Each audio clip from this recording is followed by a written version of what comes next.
Greed is a never enough issue of the heart. Nasayod ba ta? Nasayod ba mo ni Ana na ang pagkahakog usa kini kawalay katapusan nga issue sa atong kasing-kasing.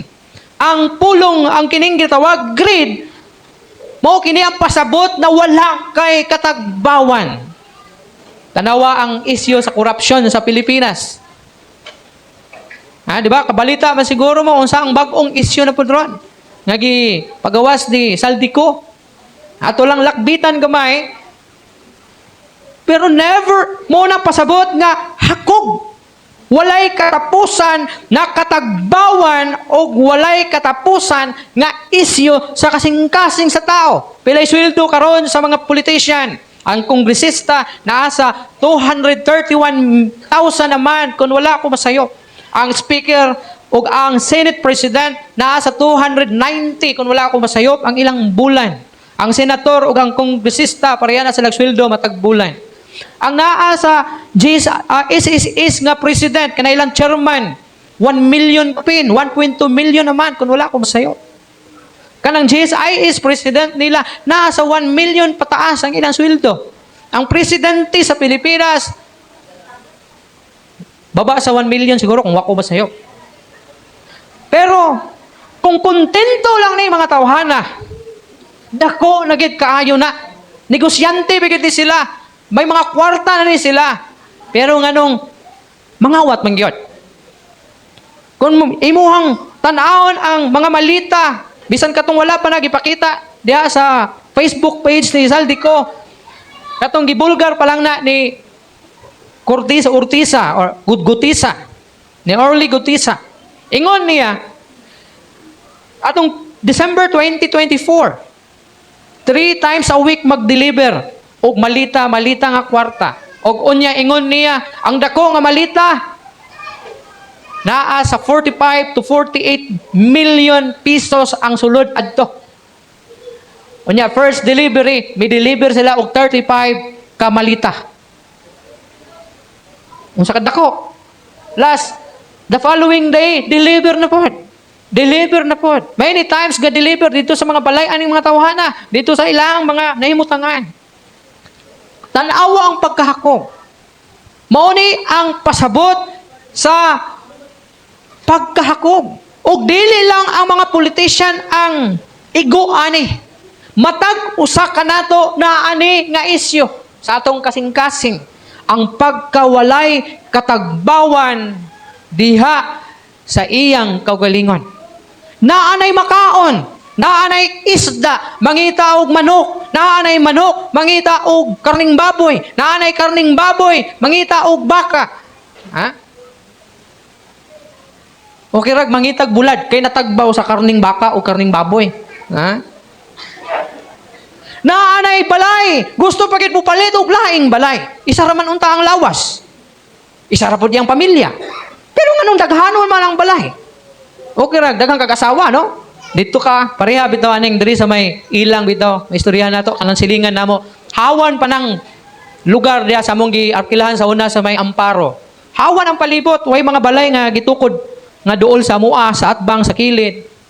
Napalit na ni Taha ng Muslim na dating kagawad sa ilang. Napalit. Pagkapalit niya, itukuran niya daghang balay. O, nagstoryahan na may. Ingon sa anak ko, boss, murag napalit naman mo tanan na property diri, boss. Asa, okay, ako nang patukulag mga balay kay ang uban na, rintahanan. Okay ra, negosyo, no? Kay, baligya man niya ang share niya diya kasi may pinakadakog bahin anang palengke sa may panakan. No? O gamingon ko nga, kanang balaya, boss, ang imong pamilya na, diya gapuyok. Sa una, anak ko nga, balita na ako, naman do kay laing pamilya po, insang naa na to'y balay, naa diya po sa may pasulod anang nisin. Oh. Dako pa anak, kung gihimo, tuwa dito, ay ito isa ka pamilya niya. Okay ra, kay, do man yung asawa. Pero, nag-inusara ka, isa ra mo pamilya, niya, napulo imuhang balay nga gipalit, matay. Sabagay, kung dagang kwarta, investment, niya, legal, pero kung illegal ngay mga buhaton, murag, di gid maayo nga pamalandungon. Pero, bisan pa, Ha? Ang pagkahakog usa ka walay katapusan nga isyu sa atong kasing-kasing. Ingon pa ang Luke chapter 12 verse 15 sa atong gibasa ganina. O verse 15 nag-ingon siya og siya miingon kanila, pagbantay kamo og likay ninyo ang tanang kahakog kay ang kinabuhi sa tao wala diha sa kadaghan sa iyang mga katigayunan. Labi nagwala kay Ginoo, wala ka nangalagad sa Ginoo kay ang priority nimo mao ang pagpadaghan sa imong mga kabtangan in the form of kahakog. Di ba? Di na ka mangalagad sa Ginoo kay magtrabaho ka kay napakay gustong paliton. Na kay Android nga cellphone na mahal-mahal. Pila may kantidad ron sa pinakamahal nga Android. Of course, mas barato siya compare nimo sa pinakamahal pod na iPhone siguro, no? Dili ka mo undang sa pagpanarbaho mo, overtime pa jud ka. Pati Sunday, imuhang nga birahan kay ilisdan nimo ang imuhang Android. Gusto ka atong mas mahal gyud nga cellphone nga katong idulit nimong adlaw, maklaro nimo nabay tao sa adlaw. Aba na siya. Nakita na ko sa Facebook, no? Cellphone layo ra kaayo, mga diri og layo pa ng kapilya siguro yang gi-zoom na nag-chat kunuhay to. Makita niya unsay gi-type, diri ka layo, no? Gi-zoom niya sa iyang cellphone. Na. May bulong ka. Uyawa na nga cellphone na, no? Pero ang mga hakog ray makaabot ana. Kay nga naman, paningkamutan gina niya nga makuha gina niya. This is a never-ending issue. Ingon ang pulong sa Ginoo, pagbantay kamo. Pagbantay kamo, ang word pagbantay. Ingon niya, likayin ninyo ang tanan kahakog. Nga naman, kay ang kinabuhi sa tao, wala diha sa kadaghan sa iyang mga katigayunan. Bisag maangkon nimo ang tanan, ingon ang pulong sa Ginoo, ingon ang alawiton, ingon ang himnal. Bisag maangkon pa nimo ang tibuok kalibutan o mawad-an kasi mong kinabuhi, asay maayo nining tanan. Mangkon nimo ang tibuok kalibutan pero isugbay mong kalag dito sa impyerno.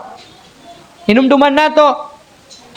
Gipataw kita nga hubo ug mamatay kita nga hubo. Walay bisan usa ka nato nga gipakatawo diri sa kalibutan nga adunay dala bisan 5 centavos. Inig kamatay nato, wala gyapon tay dala. Mubalik ta sa yuta kay hinimo man kita gikan sa yuta. Kung ablihan nimo ng dugay ng mga nangamatay diya sa lubnganan, makitaan yun nimo. Nga ang mabilin sa iya, kalabira, o sanina. Pero ang iyang unod, wala na. Nahimo ng yuta. Wala na. Bisag unsa pa nakadato, bisag pag siya pa si Elon Musk, tawag ka na, anong dato? Kasi ito kaya na Facebook ka na si Mark. Si paring Mark. Ingon pa sa report, si paring Mark karong tuiga, posible siya ang pinakaunang trillionaire diri sa kalibutan. Pero si Mark og ikaw, inig kamatay, parihara. Mugawas ang kalabira, mawala ang unod. Wala. Ug ang pinakasubo dira dili makatabang kanimo ang imong kaadunahan aron ka musaka didto sa langit. Inig atubang nimo sa Ginoo. Dili ka pwede mo ingon o dili valid na didto sa tubangan sa Ginoo nga mayon ka ako si Mark, ang trillionaire sa kalibutan. Pwede ba nga akong ihatag na lang ni sa imo tanan para mo puyo lang ko na langit? Wala na didto. Di mo masuhulan ang Ginoo, may man og ang ombudsman og ang DOJ, DILG, uban pa Congress, Senado, pwede nimo suhulan. Pero ang Ginoo, Dios siya sa hustisya.